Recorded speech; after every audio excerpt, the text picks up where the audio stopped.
Hello વિદ્યાર્થી મિત્રો, કેમ છો બધા? મજામાં ને? મારી યુટ્યુબ ચેનલમાં આપ સૌનું સ્વાગત છે.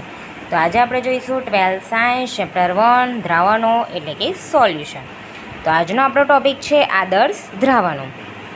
હવે આદર્શ દ્રાવણો એટલે કે સાંદ્રતાના સંપૂર્ણ ગાળા દરમિયાન જે દ્રાવણો રાઉલ્ટના નિયમનું પાલન કરે તે દ્રાવણોને આદર્શ દ્રાવણો કહેવાય છે. હવે એના બે તફાવત છે. ડેલ્ટા મિક્સ H એટલે કે એન્થાલ્પી બરાબર 0, ડેલ્ટા મિક્સ V એટલે કે કદ બરાબર 0. શુદ્ધ ઘટકોની મિશ્રણની એન્થાલ્પી શું હોય? શૂન્ય છે. શુદ્ધ ઘટકો હોય એની એન્થાલ્પી હોય શૂન્ય. કદમાં ફેરફાર શૂન્ય થશે. બે ઘટકોને મિશ્ર કરતાં ઉર્જા ઉત્પન્ન થતી નથી કે ઉર્જાનો નાશ થતો નથી. બે ઘટકો છે, બે ઘટકો મિશ્ર કર્યા, આમ તેમાં શું થાય? આ રીતના એક છે અને આ બીજો છે, આ બંને મિશ્ર કરી દીધા તો મિશ્ર કરતાં ઉર્જા ઉત્પન્ન થતી નથી કે ઉર્જાનો નાશ પણ થતો નથી. ઉર્જા બહાર બી નથી આવતી કે ઉર્જા અંદર બી નથી જતી. એટલે કે ઉર્જા વપરાતી બી નથી ને ઉર્જા ઉમેરાતી પણ નથી. વપરાય બી ના કે લેવી બી ના પડે એમ કહેવા માંગે છે. બરાબર. આદર્શ દ્રાવણોના નીચે મુજબ છે. જો આદર્શ દ્રાવણો, આનો અર્થ એમ થાય છે કે ઘટકોની મિશ્રણ કરવામાં આવે તો ઉષ્મા શોષાતી પણ નથી કે ઉષ્મા ઉત્પન્ન પણ થતી નથી. પછી તથા દ્રાવણનું કદ બંને ઘટકોના કદના સરવાળા જેટલું હોય છે. બે ઘટકો A અને B ધ્યાનમાં લો. બે ઘટકો છે જે આપણે મિશ્ર કર્યા હતા ને, A અને B.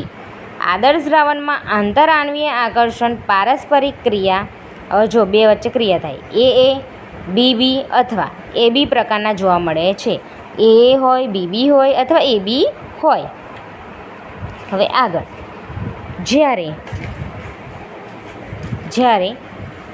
AA BB આંતરઆણ્વીય આકર્ષણ બળો લગભગ AB હોય ત્યારે આદર્શ દ્રાવણની રચના થશે. AA અને BB ખરા ને, એ વચ્ચેની આંતરઆણ્વીય આકર્ષણ બળો ખરા ને, એ કોના જેવા હોય છે? AB જેવા.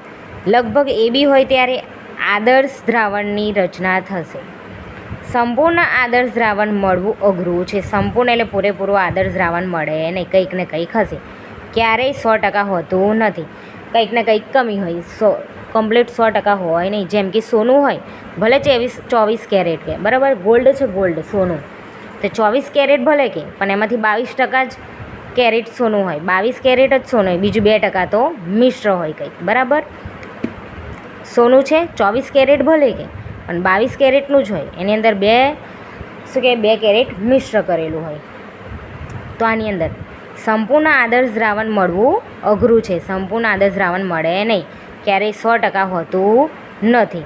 હવે આદર્શ દ્રાવણના ઉદાહરણ. હવે આના ઉદાહરણ 1 માર્ક્સમાં પૂછાય, યાદ રાખવાનું. આદર્શ દ્રાવણના ઉદાહરણ N-હેપ્ટેન અને N-હેપ્ટેન. બરાબર. N-હેક્ઝેન, આ N-હેક્ઝેન છે અને N-હેપ્ટેન. બ્રોમોઇથેન અને ક્લોરોઇથેન. બેન્ઝીન અને ટોલ્યુઇન. બ્રોમોઇથેન અને ક્લોરોઇથેન. બેન્ઝીન અને ટોલ્યુઇન. ઓકે. તો આજનું જોઈ લો આદર્શ દ્રાવણોનું આ પૂછાય તફાવત આદર્શ અને બિનઆદર્શ કાલે જોઈશું. આજે આદર્શ તમે બે રીતના ભાગ પાડી દેજો, મેં ખાલી સમજાવીશ. ઓકે વિદ્યાર્થી મિત્રો, જો મારો વિડીયો ગમે હોય તો લાઇક, શેર અને સબસ્ક્રાઈબ કરજો. મળીએ નેક્સ્ટ વિડીયોમાં. Bye bye.